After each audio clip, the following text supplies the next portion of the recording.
도표를 하나 보겠습니다.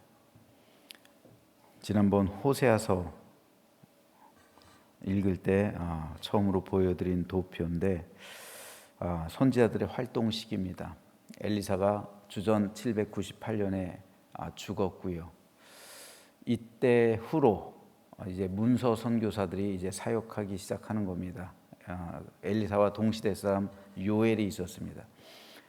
그리고 요나 760년경 북이스라엘과 아수르에서 활동을 했고요. 아모스는 760년에서 755년 북이스라엘에서 활동했고, 동시대 사람 호세아 선지자가 755년에서 723년 북이스라엘에서, 그리고 이사야가 739년에서 685년 남유다에서, 그리고 미가가 동시대 사람이죠. 남유다에서 이사야와 함께 선지자가 되어 활동했습니다. 오늘은 이 가운데 아모스입니다. 호세아와 동시대 사람이고요. 그리고 요나와도 같은 시기에 활동했던 사람이고요. 근데 아모스는 좀 특이해요. 아모스는 남유다 사람인데 북이스라엘로 와서 활동을 합니다. 이 점이 좀 특이했던 그런 선지자입니다. 호세아는 이스라엘의 우상 숭배를 지적하죠. 그래서 영적 종교적인 메시지를 전합니다. 회개를 통한 회복을 강조하고요. 9편의 예언으로 호세아서가 기록되어 있습니다. 이에 비해 아모스는 사회 정의의 오염과 여호와의 공의의 상실을 지적하죠. 사회적 윤리적 메시지를 전달합니다. 그리고 하나님의 준엄한 심판을 강조하고 있습니다. 그래서 호세아가 영적이라면 아모스는 사회적이다라고 할 수가 있죠. 사회적인 윤리를 저버린, 공의와 정의를 상실한 이스라엘에 관한 하나님의 심판을 강조합니다. 아모스서를 좀 대략적으로 살펴보면요, 아모스란 이름은 짐을 지는 사람이란 뜻이에요. 그리고 출신 지역은 예루살렘 남쪽 약 20km 지점에 위치해 있었던 드고아였고요. 직업은 목자였습니다. 사역지는 북이스라엘이었어요. 정치 수도 사마리아, 그리고 종교 중심지 베델, 이곳을 중심으로 활동했습니다. 이때 북이스라엘의 왕은 여로보암 2세, 즉 북이스라엘의 제13대 왕이었던 여로보암 2세 때고요. 주전 793년에서 753년 재위했죠. 북이스라엘의 전성기를 이끌었던 왕입니다. 이때 남유다의 왕은 우시야, 제10대 왕이었던 우시야고요. 주전 790년에서 740년까지 있었습니다. 이때 아모스의 내용을 요약하자면, 일시적인 부강과 번영에 도취되어서 여호와 신앙을 떠나 인본주의적이고 세속적 믿음에 함몰된 타락한 선민의 사회 정의의 상실, 그에 대한 적나라한 심판, 그리고 하나님의 그 공의의 징계 이후 무조건적인 은혜에 의해 회복됨을 약속하고 있습니다. 오늘은 이 아모스를 시작하면서 1장 말씀을 살펴보았는데 두 문단으로 나눌 수가 있습니다. 1절과 2절은 저자와 연대를 명기한 표제 및 기본 주제를 암시하는, 시작하는 말이고요. 3절에서 2장 3절까지는 가나안 땅 주변 6개국에 대한 여호와의 심판 예언에 관해 기록하고 있습니다. 표를 하나 보시죠. 그림을 보시면 가나안 주변 6개국이 나오고 있어요. 왼쪽 중앙부에 북왕국 이스라엘, 그리고 아래쪽에 남왕국 유다가 있죠. 그리고 북이스라엘 위쪽에 두로가 있어요. 그리고 그 오른쪽으로 아람, 밑에 쪽으로 암몬, 그리고 더 밑에 모압, 맨 아래 에돔, 그리고 왼쪽에 블레셋, 이렇게 6나라가 북이스라엘, 남유다, 이 이스라엘 민족을 둘러싸고 있어요. 그러니까 이스라엘 민족은 이 6개 나라와 끊임없이 전쟁을 하는 거예요. 끊임없이 침탈당했어요. 괴롭힘을 당했고요. 여러분, 저 나라들이 동맹을 맺어가지고 이스라엘을 공격해 보세요. 이게 견디기 쉽지가 않죠. 더군다나 위쪽에는 아수르가 있고요. 아래쪽에는 애굽이 있잖아요. 굉장히 어려운 그러한 국제 상황 속에서 북이스라엘과 남유다는 하루하루를 그렇게 지내고 있었습니다. 그런데 하나님은 이 6개 나라에 대해서 먼저 남유다 북왕국에 대해서 심판을 선언하시기 전에 먼저 이 6개 나라에 대해서 심판을 선언하십니다. 그 이유가 있어요. 자, 아람은요, 그림을 한번 보여주세요. 아람은 그 아람과 암몬 맨 밑에 옆에 있는 그 땅이 어떤 땅이냐면 거기 길르앗이에요. 길르앗. 요단강 오른쪽이거든요. 거라사라고 표시되어 있는 그쪽이요. 거기가 길르앗 땅이거든요. 아람 밑에 쪽 그리고 암몬 왼쪽. 거기가 길르앗 땅인데 아람이 이곳을 침략해 와요. 그래서 혹독하게 이곳 주민들을 다 죽입니다. 살육해요. 하나님께서는 이 아람의 죄를 지적하시는 거예요. 왜 너희들은 그냥 쳐들어와 가지고 잔인하게 사람들을 죽이고 혹독하게 그렇게 살육을 벌이느냐. 철타작기로 타작하듯 길앗 주민들을 죽였다. 이거를 지적하시는 겁니다. 그리고 옆에 있는 블레셋, 저 빨간색으로 표시된 블레셋이요. 블레셋은 유다와 전쟁을 하고 그래서 유다 사람들을 포로로 잡아와요. 끌어와요. 그리고 그 사람들을 저 맨 밑에 있는 에돔에 노예로 팔아넘겨요. 예전엔 사람들을 잡아서 노예로 팔아넘기면서 금전적인 이득을 취했어요. 이걸 지적하시는 거예요, 하나님께서는. 그리고 저 맨 위쪽에 있는 두로예요.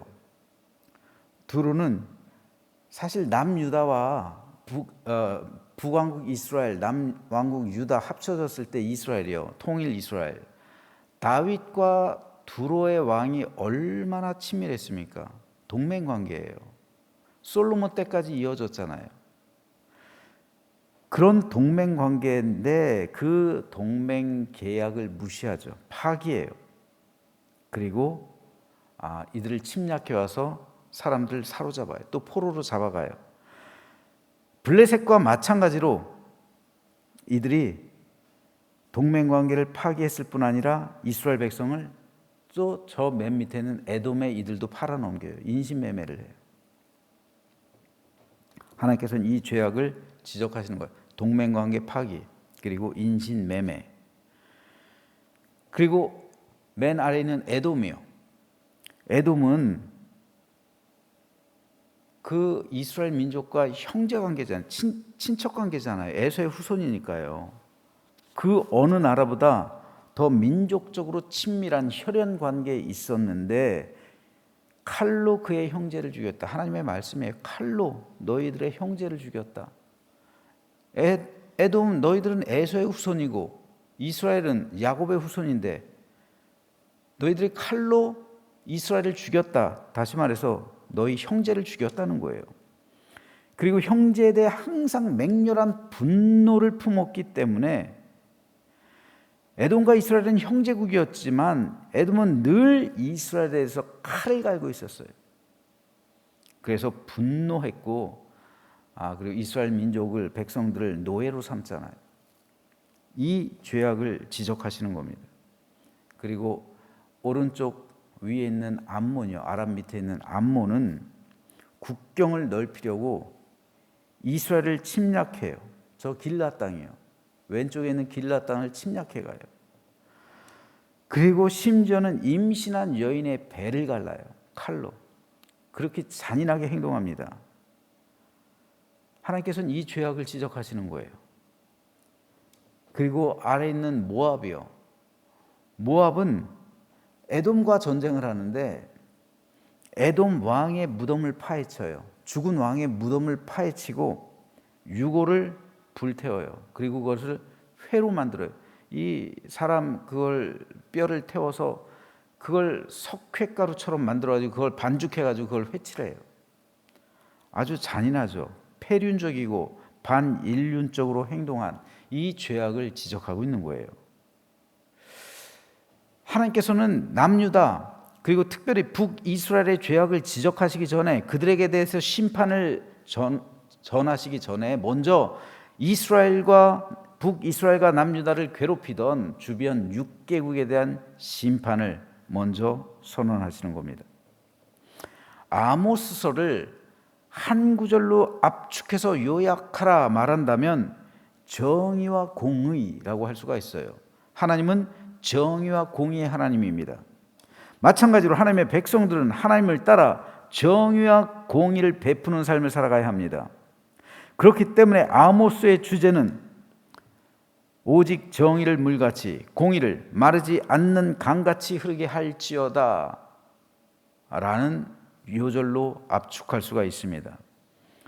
하지만 이스라엘 민족을 둘러싼 6개 국가는 모두 정의롭지 못하고 공의롭지 않은 나라들이었습니다. 그들은 자기들의 이익을 위해서 수단과 방법 가리지 않았어요. 이익을 위해 동맹관계 파기하고 전쟁 일으켜 끔찍한 살육을 행하고 전쟁 포로로 잡은 사람들 다른 나라에 노예로 팔아 돈을 챙기고 임신한 여인의 배를 가릴 정도로 무자비하고 무덤을 파헤쳐 왕의 유골로 회출할 정도로 잔인했습니다. 그들에게는 공의와 정의가 전혀 없었습니다. 그래서 하나님은 그 나라들을 심판하시겠다고 선언하신 거예요. 그렇다면 이스라엘은 어떨까요? 과연 하나님의 백성들은 자기 이익을 위해서 수단과 방법 가리지 않고 살아가던 주변 6개국과 주변 6개 나라들과 달랐을까요? 이들은 제사장 나라잖아요. 제사장 나라의 삶의 모습을 그들은 과연 6개국에 보여주었을까요? 그렇지 않았던 겁니다. 그래서 하나님은 아모스 선지자를 통해서 하나님의 백성으로서의 정의와 공의의 삶을 살아가도록 촉구했던 겁니다. 정의와 공의는 하나님의 백성, 즉 천국 시민이 반드시 지켜야만 하는 시민법이에요. 그러나 이스라엘 백성은 정의와 공의의 삶을 살지 않아서 전혀 정의롭지 않고 공의롭지도 않았다는 말입니다. 그들은 다른 나라들처럼 자기 이익을 위해서 그 나라들이 살아가는 삶의 방식 그대로 똑같이 살아갔습니다. 그래서 하나님은 하나님의 정의와 공의가 이스라엘 민족에게도 이행될 것이다 2장에서 선언하시고 있는 거예요. 이것은 오늘도 동일합니다.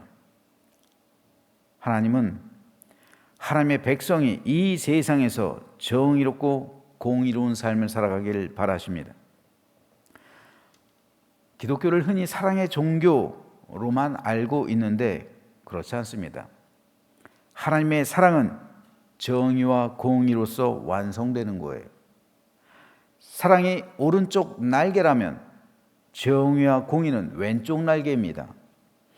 그러므로 그리스도인은 사랑과 함께 정의와 공의를 이 사회에 실현하는 삶을 살아가야 돼요. 사랑으로 이 사회를 따뜻하게 만들어야 될 의무도 있지만 정의와 공의로 이 사회를 바르게 세워야 할 책임 역시 있는 거예요. 사랑으로 이 세상을, 이 사회를 따뜻하게 품어야 될 책임이 우리 그리스도인들에게 있지만 그와 동시에 정의와 공의를 이행함으로 이 사회를 정직하고 깨끗하고 투명하고 바르게 건설해 나가야 할 의무가 우리에게 있단 말이에요. 하나님의 교회가 정의롭지 못하고 공의롭지 못하다면요, 사회가 무너지는 거예요.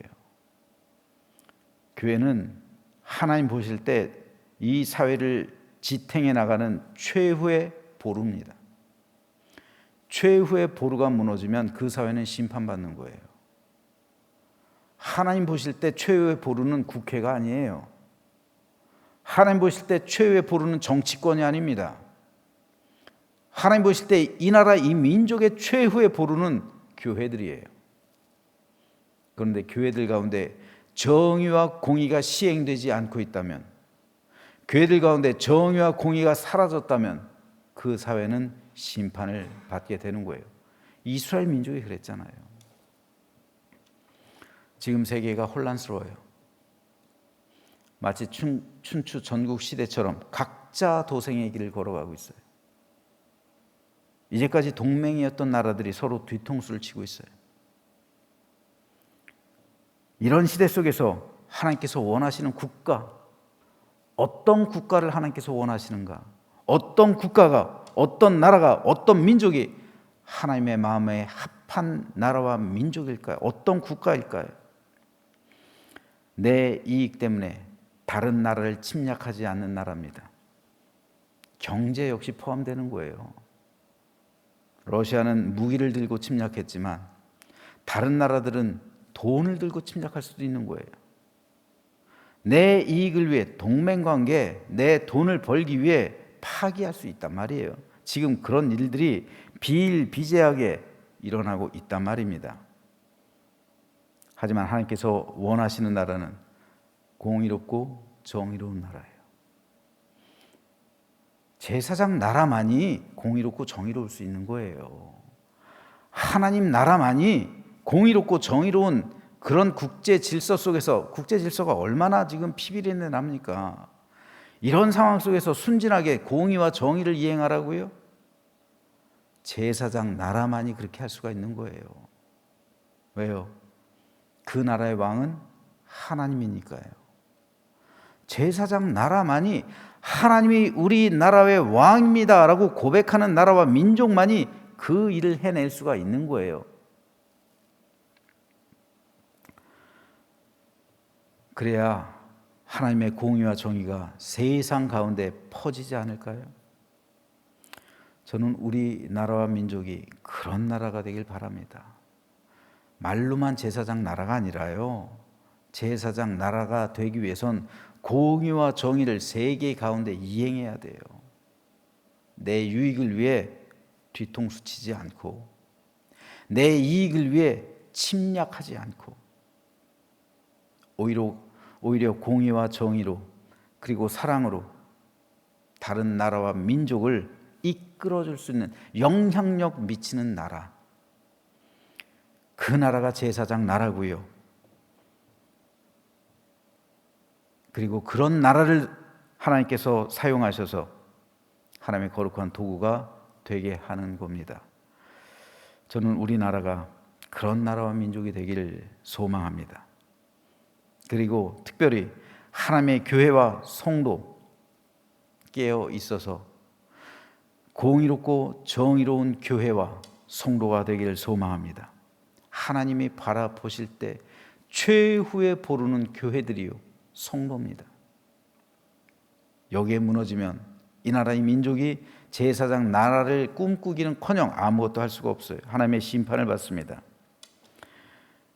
그러므로 오늘 우리 교회와 성도들, 하나님 앞에서 정의롭고 공의로운 삶을 살아가며 세상의 빛과 소금 되어 하나님께 영광이 되고 하나님의 뜻을 온전히 실현하는 우리 모두가 되어서 하나님 나라를 확장하는, 하나님의 놀라우신 은총이 충만히 넘쳐 흐르는 우리 모두가 되기를 주님의 이름으로 축원합니다.